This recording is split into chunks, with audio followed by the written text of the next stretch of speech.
بسم اللہ الرحمن الرحیم۔ السلام علیکم ورحمۃ اللہ وبرکاتہ۔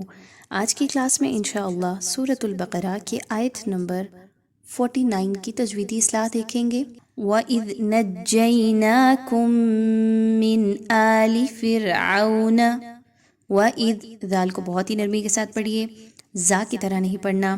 نَجَّيْنَاكُم، جیم، نون اور جیم کو آپس میں مضبوطی کے ساتھ ملائیے۔ جیم میں سیٹی کی آواز نہیں آنی چاہیے، یاد رکھیے سیٹی کی آواز نہیں آنی چاہیے۔ نجیناکم، ٹھیک ہے، اس کو اس کے مخرج سے اچھے سے نکالیے۔ جیم زبر یا جئی، یا لین ہے، 1 سے 2 الف کے برابر لمبا کر کے پڑھیں گے۔ میم ساکن کے بعد میم کا حرف آ رہا ہے، اچھے سے غنہ کرتے ہوئے پڑھیں گے۔ وَإِذْ نَجَّيْنَاكُم مِّنْ آلِ فِرْعَوْنَ۔ نیکسٹ، نون ساکن کے بعد حمزہ کا حرف ہے، یہاں پر اظہار کا قاعدہ فالو کریں گے، کسی طرح کا غنہ نہیں کرنا نون ساکن پر۔ نیکسٹ، فرعون، را پر جزم کا نشان ہے اور فا کے نیچے زیر ہے، اس وجہ سے اس را کو باریک پڑھا جائے گا، پر نہیں پڑھا جائے گا۔ عون، واو پر جزم کا نشان، عین پر زبر، واو لین ہے، 1 سے 2 الف کے برابر اس کی ادائیگی رکھیے۔ عین کو اس کے مخرج سے اچھے طریقے سے ادا کیجئے۔ یسومونکم، دونوں واو مدہ کی مثالیں ہیں، دونوں کی مقدار سیم رکھیے، ایک کو لمبا یا ایک کو کم نہیں پڑھنا۔ میم ساکن کے بعد سین کا حرف آ رہا ہے، یہاں پر اظہار شفوی کا قاعدہ فالو کیجئے، کسی طرح کا میم ساکن پر غنہ نہیں کرنا۔ سوء العذاب، سوء العذاب، یہاں پہ دیکھیں تو مد موجود ہے، اس مد کو کھینچ کے لمبا کر کے پڑھا جاتا ہے اور مقدار کو کم نہیں رکھنا۔ عذابی، عین کو اس کے مخرج سے نکالیے، دال کھڑا زبر دا، دال کو نرمی کے ساتھ الف مدہ کو 1 سے 2 الف کے برابر لمبا کرتے ہوئے پڑھیے۔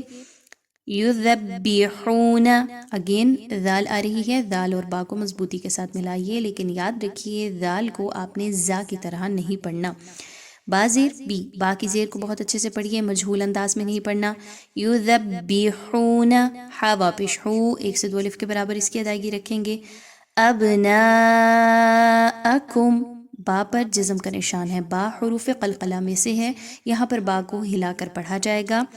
نا پہ دیکھیں تو آپ کے پاس مد آ رہی ہے، اس مد کو کھینچ کے پڑھا جاتا ہے، مقدار کو اچھے طریقے سے فالو کریں۔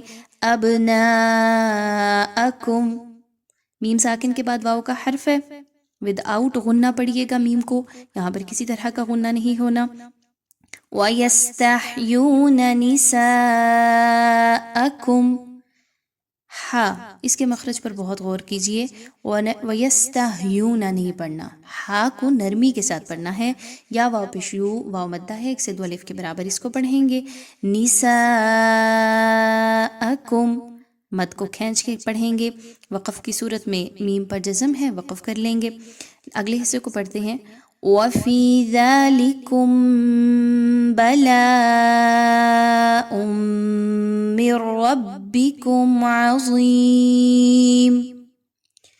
وفی، یا مدہ 1 سے 2 الف کے برابر، ذالکم، میم ساکن کے بعد با کا حرف ہے، یاد رکھیے میم ساکن کے بعد جب بھی با کا حرف آئے گا تو یہاں پر اس کو غنہ کرتے ہوئے پڑھیں گے، اخفاء شفوی کا قاعدہ ہے، غنہ کرتے ہوئے اس کو پڑھیں گے۔ آگے چلیے تو تنوین کے بعد میم کا حرف آ رہا ہے، اور تنوین کے بعد میم کا حرف آ گیا تو یہاں پر ادغام ود غنہ، آواز کو ناک میں لے کر جائیے، تنوین کی آواز کو میم کی آواز کے ساتھ مکس کیجئے۔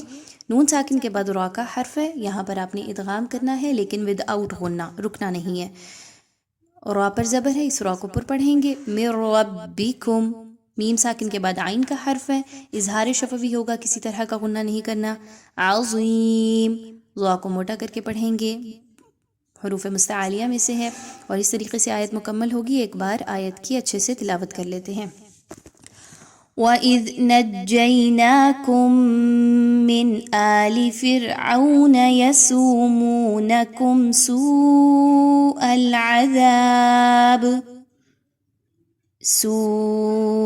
الْعَذَابِ يُذَبِّحُونَ أَبْنَاءَكُمْ وَيَسْتَحْيُونَ نِسَاءَكُمْ بلاءكم وفي ذلكم بلاء من ربكم عظيم.